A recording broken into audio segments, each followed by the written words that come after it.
Right, good morning everybody. Thank you very much for joining us. We're going to make a start, although I can see some people are still joining us. We'll get underway given we've only got 1 hour. We're here today to talk you through the Industry Skills Plan. So hopefully that's what you've all joined, that's what you're expecting. We're going to talk you through how the Skills Plan sits as part of the overall CLC, why we need one, the key aims and objectives of the Skills Plan, and then I'm going to hand over to various members of the Skills Network, either who chair or are key players in some of the work streams to address the major challenges. So next slide, please.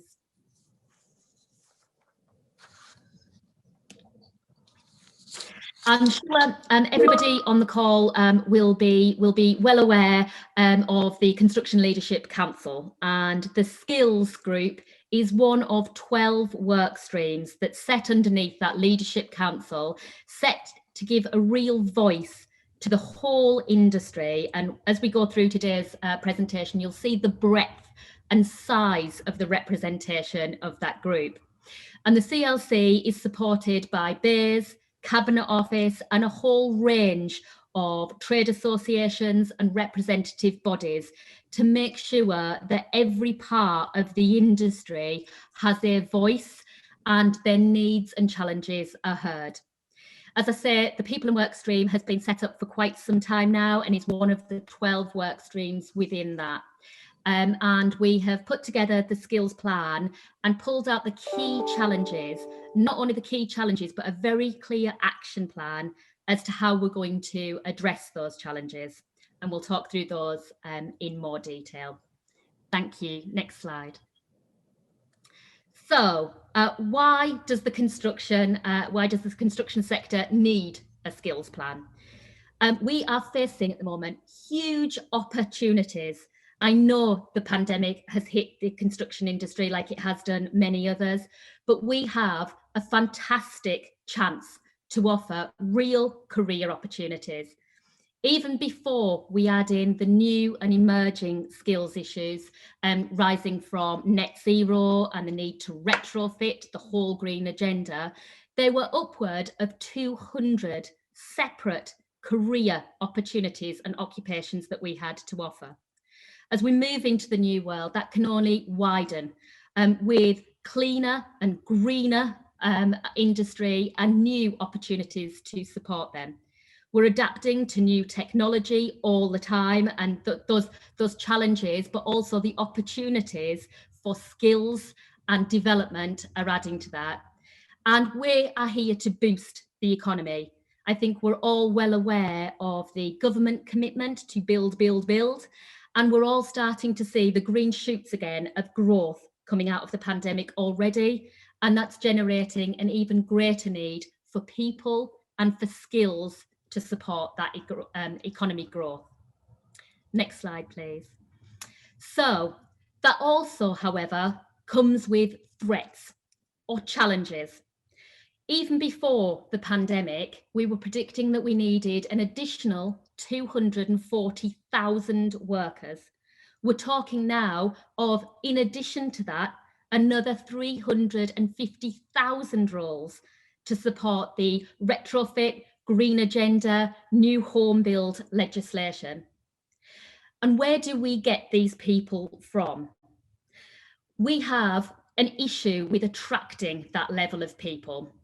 However, we do have some opportunities. So at any one time in further education, we've got nearly 40,000 students learning construction occupational qualifications. The challenge we have is getting them into our industry. And at the moment, less than half of them convert into a career in construction. And the reason for that they give us is it's really difficult to get in. People don't know where to start, and they don't know that they could have started an apprenticeship or a traineeship, which you'll hear more about today, instead of or as well as the next steps to getting in. So we need to make that route into the industry as easy as possible. We know that there are other employment challenges. We have an ageing workforce, so that demand for more people and the demand for skills is only going to increase. And we've got high levels of self-employment, which has problems when you talk about images and attracting people into an industry where they feel they're going to be secure and invested in.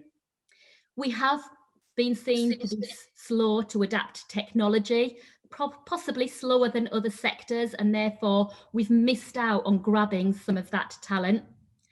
And we've got poor recruitment practices. We don't always advertise all of the opportunities we have openly, and that makes it very difficult for people to know how to get into the industry themselves, but it also adds to the diversity challenge that I'm sure we're all well aware of. We often recruit through who we know, which means we recruit in our own image, and that makes it difficult to change the dial. And we need to open up routes for people so that they can see very clear career paths, but make it very easy for people to understand what is on offer and where to access an entry point to our industry. Thank you. So what is the industry's skill plan? It has been hard work to get this plan over the line, and that is because for the first time, we have launched an industry plan that represents the entire breadth of construction and built environment. At the moment, we've got about upward of 60 people who participate in the skills network, and therefore we are really hearing the needs from a whole range of stakeholders. And this has been developed by people who are close to it, people who need those skills. It literally is developed for the industry, by the industry. And what we'll go on to hear today is how we've carved up the challenges and the action plans against 6 work streams. There's one for improving access and culture of the industry. There are 3 separate work streams for boosting the routes into construction, and they're through apprenticeships, through further education, and through higher education. So we offer clear routes and careers for people of all backgrounds and demographics. We'll then go on to talk about raising the competence. How do we set and define competence? And then how can we drive it to make sure that we maintain a skilled workforce and that we maintain that competence and retain the good people that we're able to attract? And then the skills for a modern industry. We don't want to just concentrate on the skills that we're well aware of are needed right now, here today. We also need to look forward and make sure that we're predicting the skills needs and we have solutions ready to address them so that they don't turn into skills gaps. Next slide, please. And as I said, we are a huge industry. Around 1 in 10 UK workers are involved in construction somehow.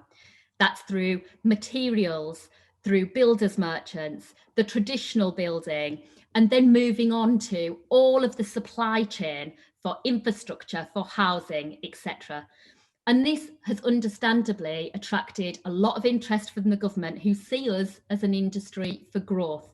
And we've attracted a whole new level of support and real partnership working. We have a chance to really improve GDP and improve UK PLC. We're that size, and that's why it's really important that we have a cohesive and connected business plan for skills. I think we can all name lots and lots of fantastic interventions that we've all seen in our various careers, but this feels like it's the first time we've all come together, and we've all come together to back the big priorities for the industry. And at the end, we will make a really clear call to action from all of you so that you know how you can get involved, and that by coming together, the difference that we will make, instead of doing a multitude of different interventions that to date might not have had the impact that we wanted them to have. Now, I am going to hand over for the next slide to Bryony, who's going to start talking us through the culture and working group. Thanks, Bryony. Thank you, Sarah. And whoops, the slide moved on mysteriously. And I'm absolutely delighted to be involved today. I've been very proud of being involved in the skills plan. I've been working on the culture and employment group, and I think we've come a fantastically long way in a very short space of time. We need more people. Sarah's outlined that we need more people. And if we need more people, we need to become more inclusive. We need to not only retain the excellent people that we've already got in the industry, but we also need to attract people who may not have ever considered a career in construction, and they don't know what a fantastic opportunity there is within construction. So we need to think better and do things better. We need to employ recruitment practices that are more flexible, that are more inclusive, that get to the people that have never ever considered working with us. One way we're going to be doing this is through the STEM ambassadors, and if you're not already a STEM ambassador, I would really encourage you to do so. I know that so many people within the industry are really proud of working for within the construction industry, and we need to share that. We need to get that along. We need to get that across to all those people within the industry, not just the young people though. We also need to attract people that are maybe looking for a career change. So STEM ambassadors have a great part to play in that, and some resources are being developed currently to help them do that. But as I said, if you're not already a STEM ambassador, please think about becoming one. Now, I've been involved in the Fairness, Inclusion and Respect programme since we started it in 2015. It's been funded by the CITB. The whole program is free to access for everybody within the industry via the supply chain school. We have developed a whole host of tools that will help businesses become more inclusive, more fairer and more respectful in how they treat their people. And by changing the culture, we can attract more people, we will attract more people, and we will retain the people that we've already got. So again, if you've not already gone into or participated in the program, please have a look at it and get involved. We're also looking at developing a standard measuring and monitoring system. We don't have one at the moment. We don't know what we don't know. We don't know what works. We need something that will help us to see if the initiatives that we're putting in are actually making a difference. And attracting the people that we want to attract and retaining the people that we want to retain. So we need to have a measuring and monitoring system. Where we started the process on this 2 days ago, Alistair Reiser and I held a round table, which included people from the Government Equalities Office and from Department for Work and Pensions, as well as people from within the industry, to start looking at how we can develop a common measuring and monitoring process across the industry. And we'll be going out to consultation about that fairly shortly. Next slide, please.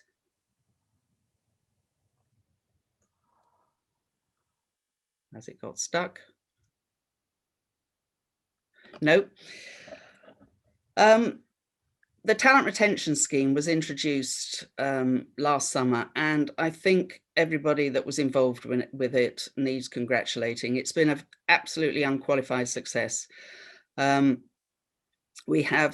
was put together very rushed to make sure that those people within the industry that were possibly at risk of losing their job were retained within the industry. It costs an awful lot of money to recruit people into this industry, and we need to make sure that we retain those that are already there, that are already working there.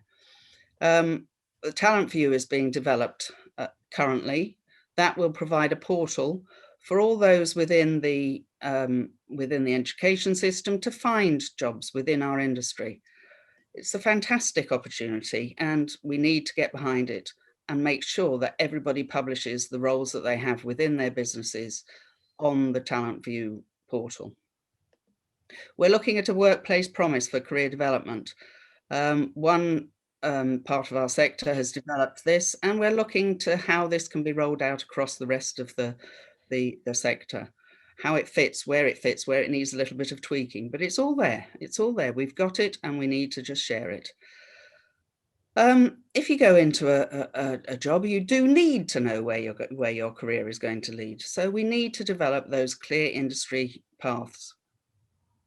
And Kickstart for me is a fantastic opportunity.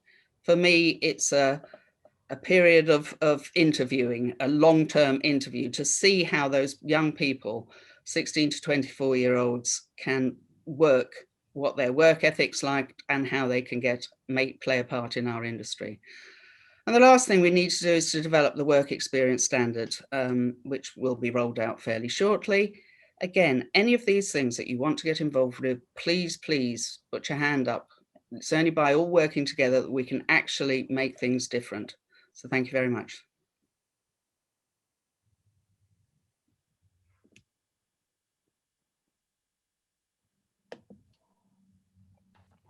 Good morning. My name's Aled Williams. I'm from University College of Estate Management. I jointly convene the Further Education Working Group with Teresa Freeth from the Association of Colleges. Moving on. So in terms of Challenge 2.2, routes into industry further education, we're aiming to improve links and pathways between further education and employers. Why? Well, we want to help inform better outcomes for learners, employers and providers, to tackle transitions for learners into and through employment to allow smooth and successful progression.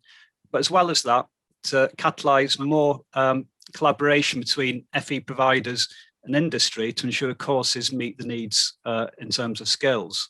So what do we need? Well, as Sarah's already mentioned, we need increased numbers of learners progressing from FE courses into employment. And to me, it's all around access, progression, and retention to reconcile supply and demand. So how are we looking to do this? The first pivot is around tackling transitions.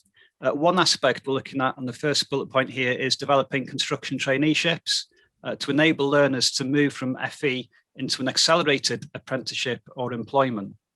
The programme is heavily pointed at transition from college-based FE programmes into employment and site readiness. So what have we done?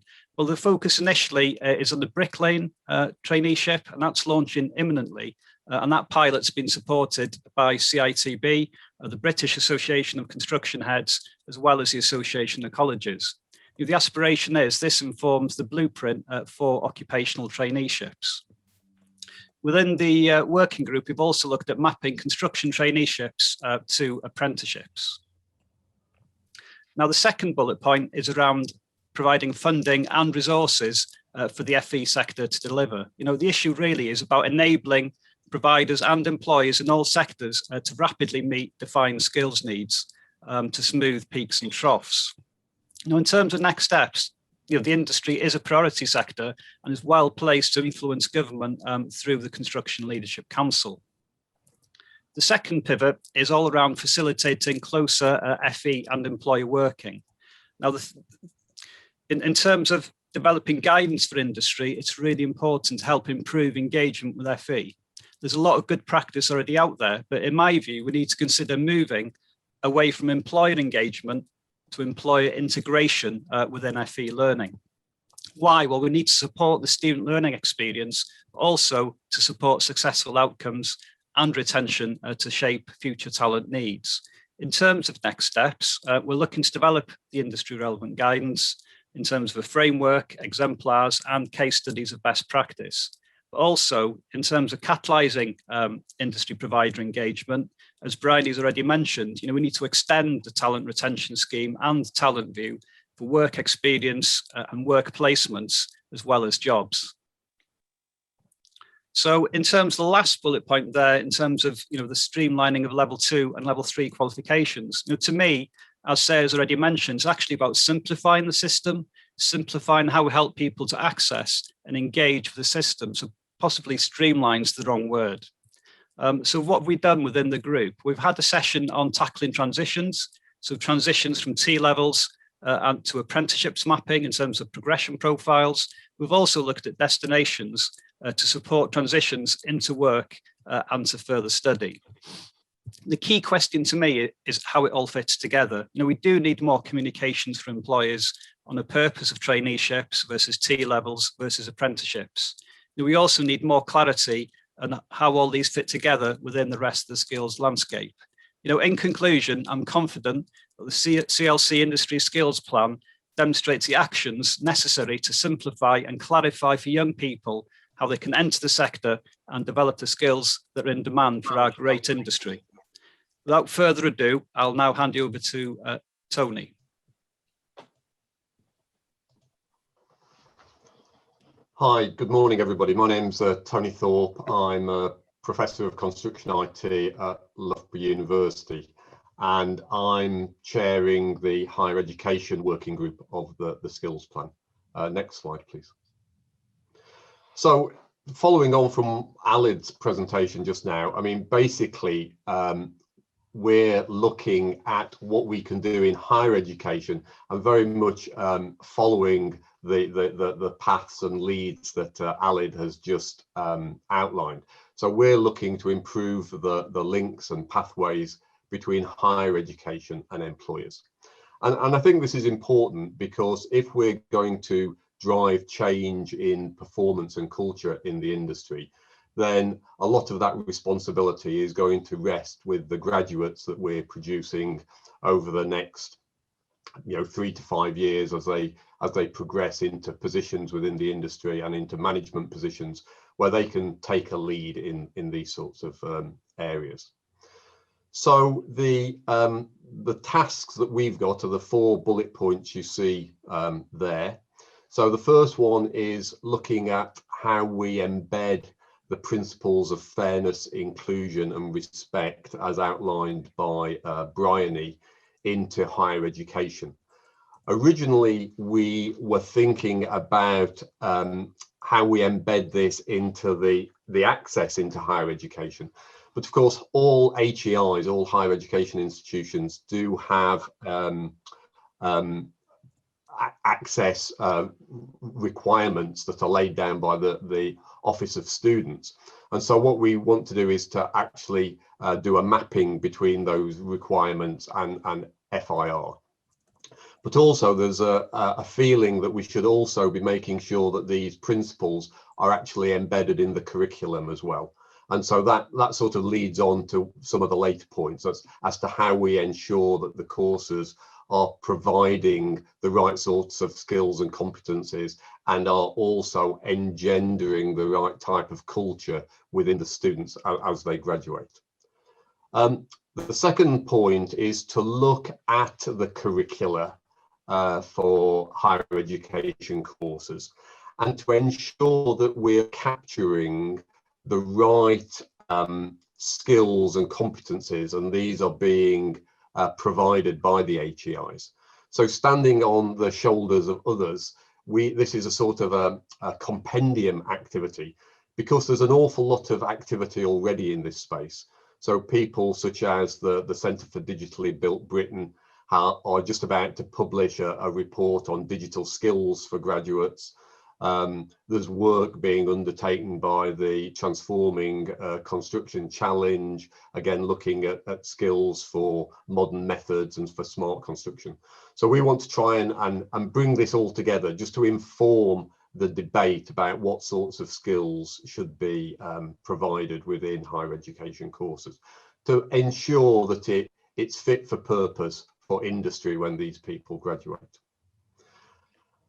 Building on the talent view program that we've touched on already this morning, we want to look at how we provide opportunities for work experience and placements for students. This is becoming increasingly popular within the sector, within the higher education sector. More students are wanting experience and placements.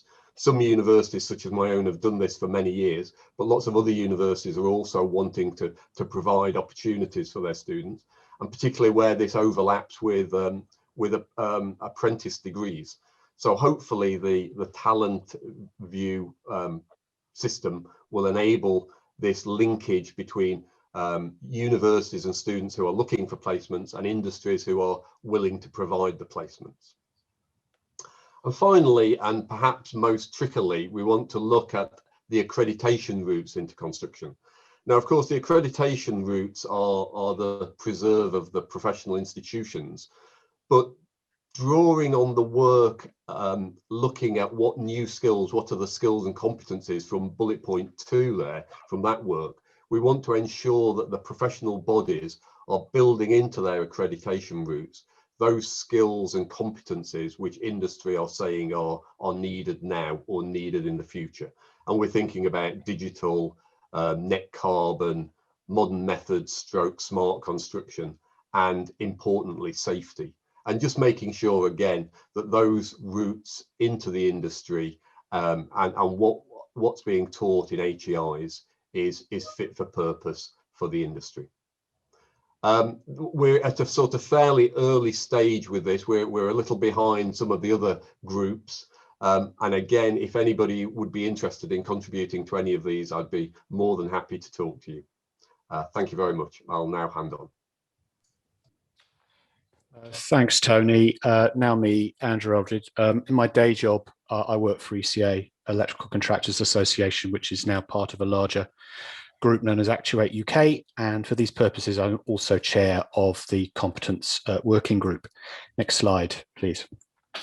So competence. We're moving now really to implementation. We've had a series of reports from Dame Judith. We've had the Setting the Bar report in October, and recently BSI published BSI Flex 8670 core criteria for competence frameworks. So to support all of this, we've established the working group. We've got a wide range of members, mostly federations, straddling a lot of different sectors, both some that would be deemed to be priority for the purposes of building safety, fire safety, but also a wider range of groups beyond that. We've already started work. We've started engagement with some key stakeholders. We've met with the card schemes. We've met with the Institute for Apprenticeships, and in our next meeting, the action I've been given is to try and convene a meeting with some of the devolved authorities. In terms of actioning the objectives set out there, we are actively attending and contributing to the Competence Steering Group, which was the author of Setting the Bar and is continuing to oversee delivery across all 12 of the working groups that it established. However, our particular focus is on Working Group 2 installers. I don't think that should be surprising given the scale of the challenge for installers, both in terms of the number of disciplines, therefore the number of sector-specific competence frameworks we're talking about dozens. And also issues. There are issues in my own sector. I think I'd probably say that we are further along the road of where we need to be than most, but there are plenty who have got a considerable way to go to match up to the expectations in Setting the Bar and the BSI Flex. We've played an active role in helping Working Group 2 to prepare for upcoming pilots, including the development of a key principles document for installer competence frameworks, which is essentially the Working Group 2 gloss on BSI Flex 8670 and in line with the Working Group 2's own recommendations as published in Setting the Bar. As of next month, I believe the date is the 14th of June, the full Working Group 2 will be reconvening as part of the launch of those key principles and of the confirmation of up to 8 pilot groups reflecting 8 priority disciplines who will then be developing sector-specific competence frameworks with our help, with our coordination as part of that pilot. Ultimately, once that is over, and I must confess, Amber Alert, I think the deadline of December 2021 is probably going to slip a bit into Q1. But once those pilots have been concluded, they will have given us a hell of a lot of lessons learned, as well as sector-specific frameworks for those sectors. Those lessons learned obviously will be useful for everybody else as we move then on to second and subsequent waves of development between now and the target date of 2024. Collaboration is a word that's often used in the context of CLC. This is certainly a major project involving a lot of collaboration, both between Working Group 2 and the other working groups, but above all from the wider industry. And if there is a call to action from this section, it is very much do take the opportunity to get involved, probably through your federations, in the development of sector-specific competence frameworks for your area of work. Also collaboration with and between government departments. The intersection of this work, I mean, MHCLG and HSE are clearly in the lead here, but there are other departments, DFE, BAYS, the devolved administrations as well. All of these are relevant and more. So it is a major undertaking with a real need for openness and collaboration. And next slide, please. Slight change of gear, although it is linked, as I hope to demonstrate at the end. I've also been asked to talk about the direct employment work stream, which is effectively a subset of the culture group that Bryony was talking about earlier. You'll see there the objectives set out.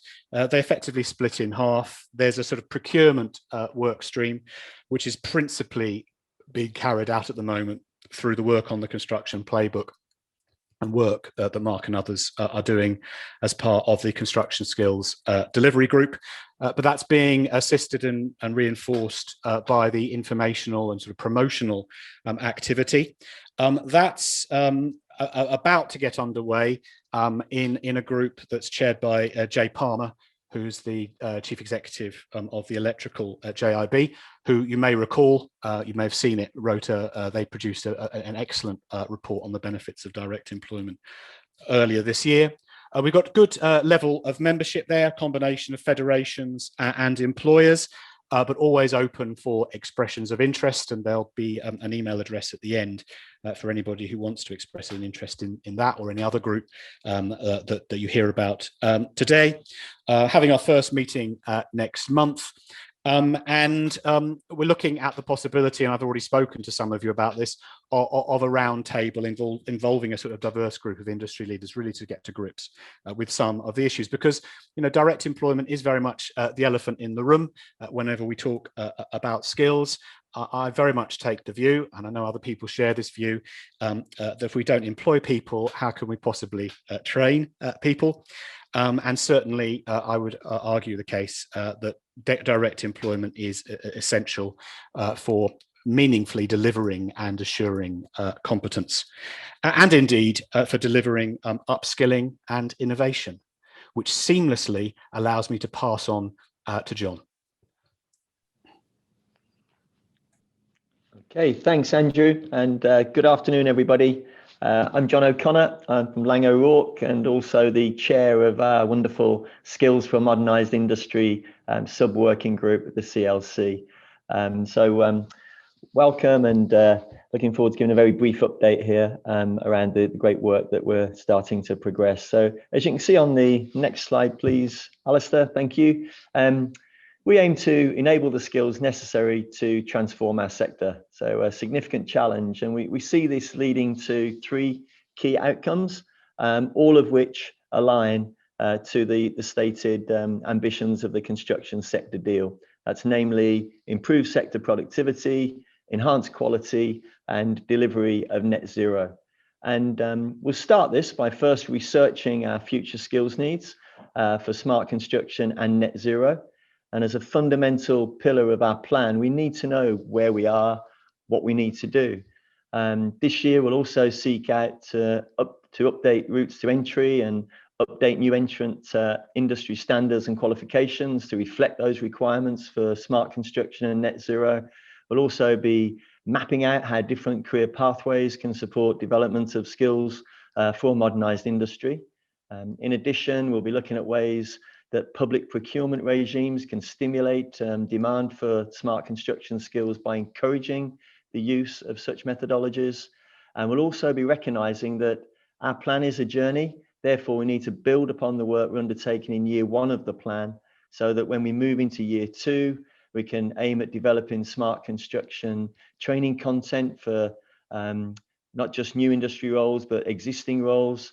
And importantly, we'll be seeking to deliver this learning in more flexible and innovative ways. And it's something that Aled has mentioned to me previously. That's whether regarding its time, place, pace, or platform. And then a key objective, as you'll see on the slide, into the outer years will be to support the development of construction higher technical qualifications to levels 4 and 5. And that's all linked to improving career progression opportunities within the sector. So if we move forward to the next slide, please, Alistair. Thank you. Here we see that we haven't been idle since the launch of the plan back in March. We've been busy getting ourselves organised and seeking to move the agenda forward. Have been fortunate enough to form the Skills for Modernised Industry sub-working group with wonderful talent from right the way across the sector, including a couple of our earlier speakers, Tony and Aled. And firstly, we've collaborated with CITB to understand their recently published research into building skills for net zero. In this manner, we start as a cohort to understand the challenges associated with creating the equivalent of 350,000 jobs, new roles that Sarah mentioned in the sector by 2028. That also includes demand for, I think it was 86,000 new retrofit coordinators and 92,000 retrofit installers. Significant challenges. And then later this year, we want to build on that research and plan to understand the future requirements associated with the corresponding skills for smart construction. But we also know that there's a huge amount of great skills for the future work ongoing across the sector today. Therefore, we want to shine a light on these success stories and evidence the art of the possible. So I really urge everyone on the call today, please let us know of any success stories which can showcase or help us highlight the use of skills for a modernised industry. See there on the slide, we're also engaging with the ACE in order to flex the great work undertaken by them to date in defining how different career pathways can support the development of modern skills in the future workplace. We also understand we must continue to strengthen the skills for repair, maintenance and improvement of our existing buildings. And we are linked in with the CLC Repair, Maintenance, Improvement Skills Working Group and ensure we dovetail our work on our future skills requirements. And we also know that a key enabler to improve productivity will be unlocked by flexing improved digital skills. And Tony referred to that area quite rightly. And that's why we're engaging with the Centre for Digital Built Britain as well. So I sincerely hope that provides some insight into the ongoing work of our sub-working group and look forward to providing further updates as we work through our exciting agenda. So I'll now hand over to Mark Reynolds. Thank you. Thank you, John, and welcome everyone. I'm Mark Reynolds. I am the Group Chief Executive of MACE, and also I'm a member of the CLC Steering Coordination Group. And I'd particularly like to thank everyone who in their support for the People and Skills Network, because it's tremendous to get to the position we are today. And I'd especially like to thank the CITB for their support, both throughout this process and more importantly, taking us forward in the future, because without them, we would not be able to deliver this skills plan. So moving on to the next slide, please. So Construction Skills Delivery Group, what is that? It's part of the government's Project Speed initiative, which is a Whitehall task force chaired by the Chancellor, Rishi Sunak. And it was set up to improve and reduce the cost of developing, designing and delivering the economic and social infrastructure. The Construction Skills Delivery Group was endorsed by Number 10 in September last year, and it comprised of members of different groups within the government, from DFE, BAYS, Cabinet Office, the IPA, Department Work and Pension, MHCLG, IFATE, but also, and importantly, it includes members from industry. So people like Brian Berry from the FMB, Ruth Devine, who represents SME, Jenny Herdman from HBF, Stephen Radley from the CITB, Alid Williams, who's joined us today, representing FE and HE, and Jenny Young from the ECITB. So it's a really broad group bringing together industry and government to actually look at the reforms and how we can address skills need from a government perspective and an industry perspective for the industry moving forward. And importantly, its objective is really to look at how we can improve the routes into construction and create the skills and reskills of the workforce we need going forward in the future. Thank you, next slide. So its objectives is very much to look at the skills gap between 2020 and 2025. And it's trying to find the targeted skills funding in the areas that's going to have the greatest impact. And what we're looking to do is look at how we can influence procurement frameworks to uptake training offers and create a more diverse workforce, and also how we can improve direct employment. And we want to develop mechanisms, which is really important for the SMEs, the small self-employed, which really the workforce of the repair, maintenance, improvement sector really need. And we want to actually improve, as Sarah said right at the beginning, the conversion rate for early learners on FE courses. That leakage of 36,000 people who don't necessarily get jobs when they finish their FE courses. And this is an area that we really need to build on going forward in the future.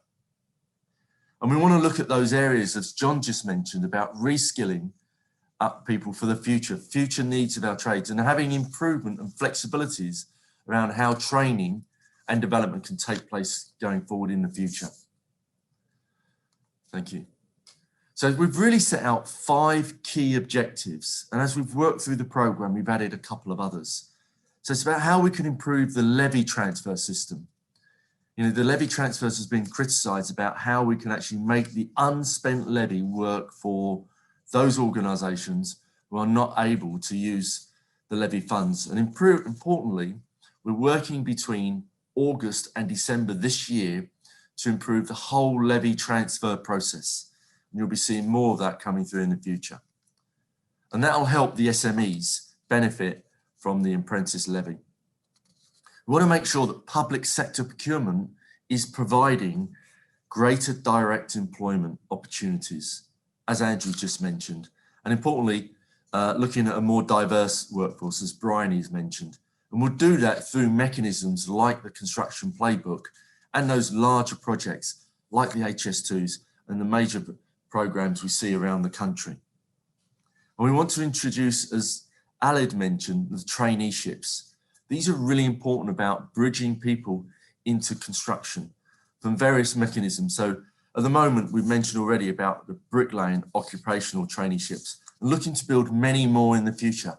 But this has to be done from us, from the industry, stating out what our objectives are to improve those opportunities for people to move in from one sector to the next, or move in trades and develop their capabilities going forward.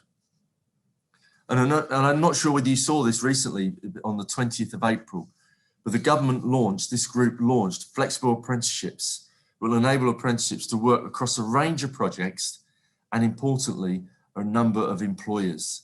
And these are important about creating flexibilities so we can get new roles into our industry much quicker.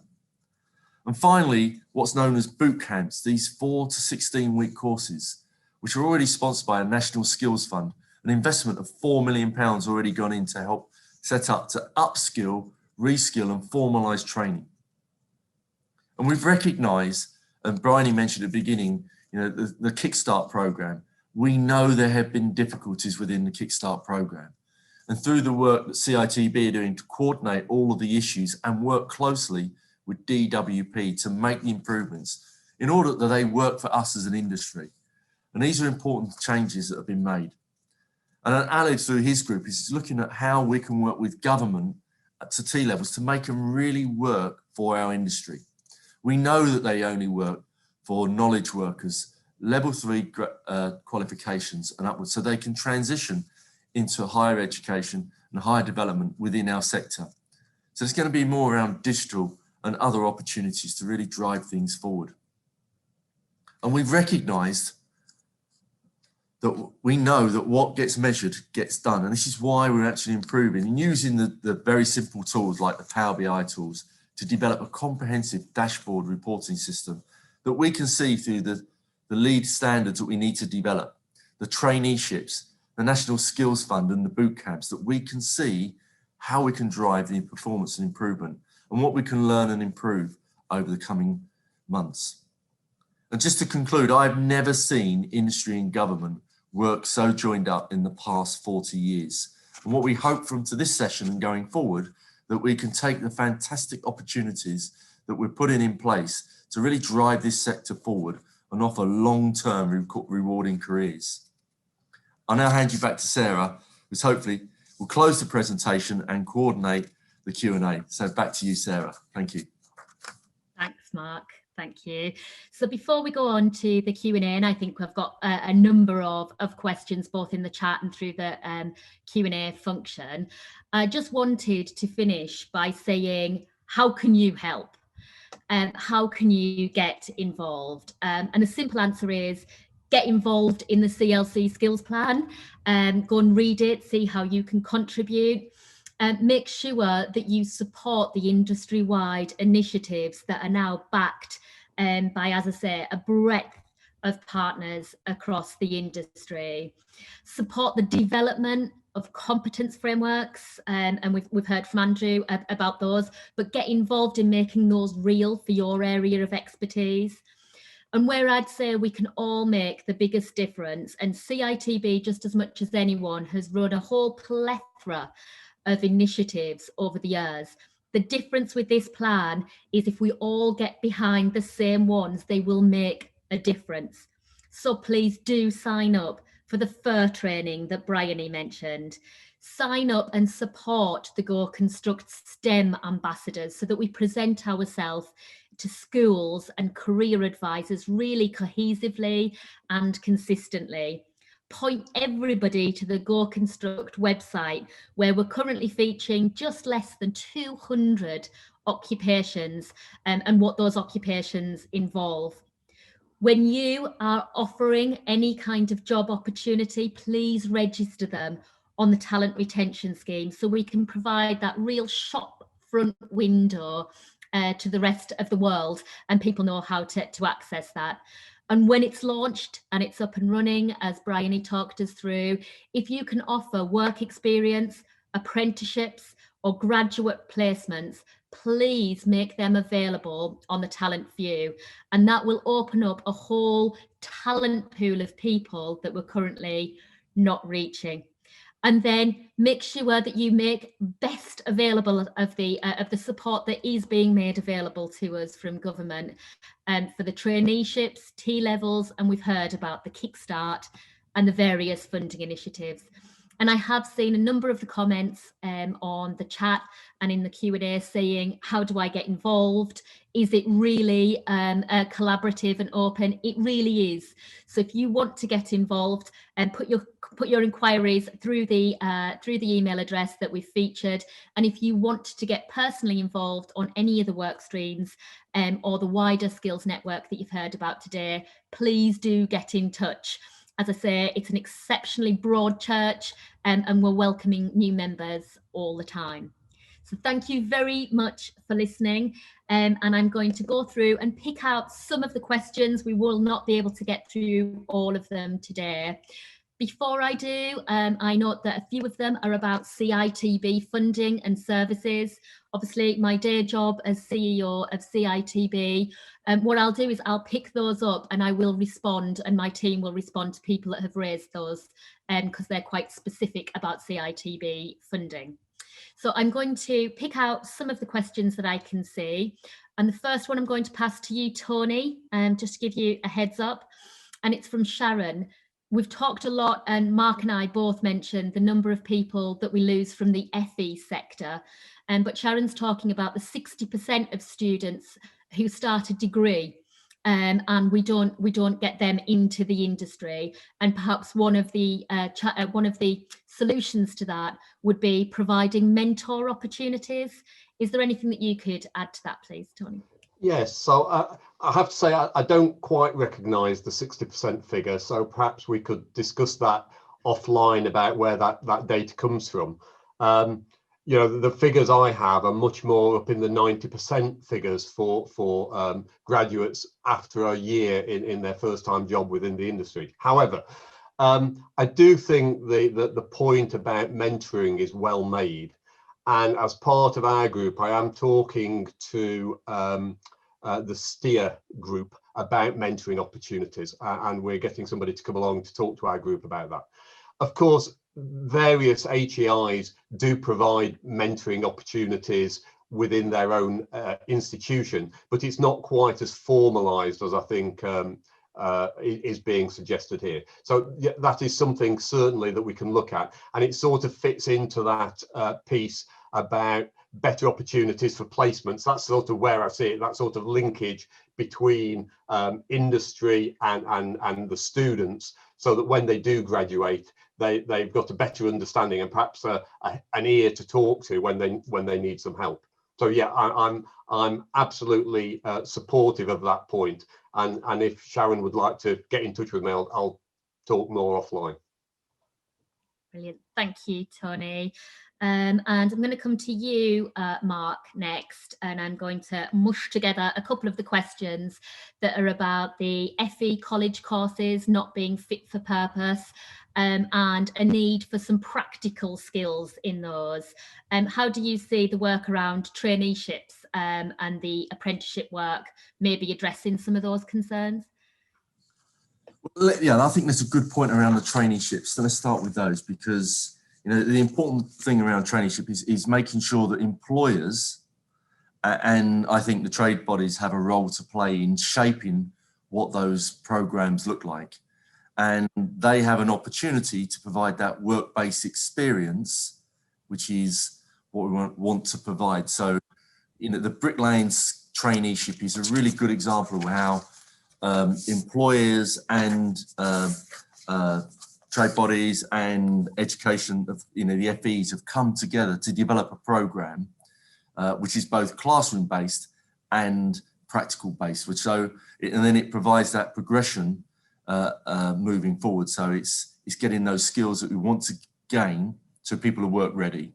So building on that, so from the first Brick Lane traineeship pilot, we're then going to take that into, as you'd expect, into carpentry, joinery, roofing, and all of the normal top 12 trades that we need, you know, the major practical biblical trades, as Brian Berry would call them. So that would give us the traineeship programs. I think the real challenge is FEs beyond the leakage as people get work-based experience. And I think that, again, is about employers and trade bodies working much closely with FE colleges. We have an onus on the industry and the specialist suppliers to coordinate those opportunities through those various training programs. And I think this is where the flexible apprenticeships will come to the fore, in the way that they give people the opportunity to move into their next level of development, say from level 2 into a level 3 apprenticeship with an employer. And I think that's the real opportunities we can get from being project-based and multiple employee-based. So there isn't that worry of an employer saying, I can't afford to take on an apprentice if the job ends. So as we know that running large projects, that we can move people within the project or within different organisations. And we've seen that on a number of pilot programs that I've personally been involved with going back last 15 years. So I think it's about recognising together and how we engage with others to bring that forward. And I think that's where the CLC and the skills, people and skills group can really make a difference. Brilliant. Thank you, Mark. And Aled, a little link to that, Nicola's asking, how are we going to get the support that we need from the FE and HE sector? How are we going to make sure that they're part of this solution? Okay, well, it's not just about bums on seats and money. We have regulators, we have the Office for Students in Higher Education, we have access and participation plans and targets around BAME that we need to meet. We have targets in terms of retention we have to meet. You know, an example is if we lose professional accreditation from RIBA, RICS or CIOB, that's a reportable event, and I'm more than happy to take it offline and bring Nicola up to speed in terms of where FE and HE are now in terms of what the future looks like. But thank you, it's a really good question, and I can sense your passion, Nicola. Thank you, Aled. And I'm going to come to Bryony. One of the first questions that came in right at the beginning was a question that stating it's not just about training. How do we get those people in recruitment positions, those managers and those bosses to buy into the FAIR programme and fairness, inclusion and respect generally, so we start changing the dial? I've just typed something into the answers actually on this. We need to be more flexible in our approaches to recruitment. It is quite simple. We recruit on experience, and we don't think necessarily sufficiently about competence and behaviours. We need to recruit at higher levels, at senior levels, by thinking outside the box. I was involved in, or I learnt about something that Transport for London did a couple of years ago, and we actually presented it at the Inspiring Change conference. They didn't think, they targeted people that they believed had the right knowledge and behaviours, but not necessarily the experience, and they went out and got them. And that's what we have to do. We have to think not just about having had 25 years in the construction industry. We need to think, what competencies do we need, and go out and find those people, and then that will make the difference. And I also noticed that you made the point that training won't change everything. No, it won't. We have to change our behaviours, we have to change our thoughts, we have to change all sorts of things. But unless people understand the business case for fairness, inclusion and respect, and that's what the programme is all about, it's hard to sell it. And we need to understand that there is a really strong business case for having more inclusive and more inclusive practices. They bring benefits that are untold. It's proven time and time again, and we need to just keep passing on that message. Brilliant. Thank you, Bryony. And I think we've probably got time for one more. So I'm going to pass to John. And Robert's raised the question about embedding the standards in the relevant qualifications for the modernisation of the education training content. Yeah, I saw that. Thanks for the question, Robert. And that's exactly why I've got Aled Williams and Tony Thorpe supporting me in the sub-working group. But no, we're. I think I mentioned during our little update there around we are on a journey, and we're starting this year with the updating the routes to reflect the modernised skills required, whether it's for smart construction or net zero. So we will be updating those routes and new entrant industry qualifications and standards. Next year in the plan, we then move forward into updating the content, Robert, and it's very much an ecosystem, as you mentioned there in the question. And we're looking at it across maybe three broad areas, which is technical, digital, and then non-technical. So if you talk about technical, we'll be into the fact that a lot of the roles we're talking about in the future don't actually exist today. I didn't think we'd be recruiting people into our business around data scientists, drone flyers, all these types of new roles that are absolutely evident across the sector today. So we need to be looking ahead. Well, it's not just focusing on what's available today, and we'll be doing that. We then talk about digital and the huge enabler that's going to be, and Tony Thorpe talked about that earlier. And then those non-technical collaborations being mentioned a number of times today, and with the demand that's coming down the pipeline for our sector in the future, it's going to be absolutely key. So we will be getting into it, Robert, and we'll keep it coming through the updates, and there'll be a broader answer to your question there as we go forward. But hopefully that helps. Thank you, John. And very conscious that I'm already 1 minute over time, and in the world of Zoom, everybody will have something else to go to, I'm quite sure. But I would say thank you very much. We've had a brilliant response, great number of people getting involved, which shows how important this topic is. I would say there's been a number of questions as how can I find out more? Are you producing some support services? There will be some support mechanisms to give out, particularly to SMEs, to help them get an apprentice. Which route do I go through? Where do I go through? CITB and other partners will be producing those and sharing them, making them fully available. But in the meantime, if you have got anything that you want to ask us, please do go to the email address that we've detailed on that final slide. And if you want to, or you feel you can contribute to the Skills Network, we'd be glad to have you. So let us know. But thank you ever so much for all of the panelists today. I think you've given a really good update on all of your work streams. Thank you so much to Alistair, who behind the scenes has made all of this happen and pulled it all together. And thank you all for attending and being so proactive in giving us lots of questions. I'm sure a number of you will be contacting us individually and following those up if we haven't been able to respond to them today. So thank you ever so much for your time, everybody, and have a good day.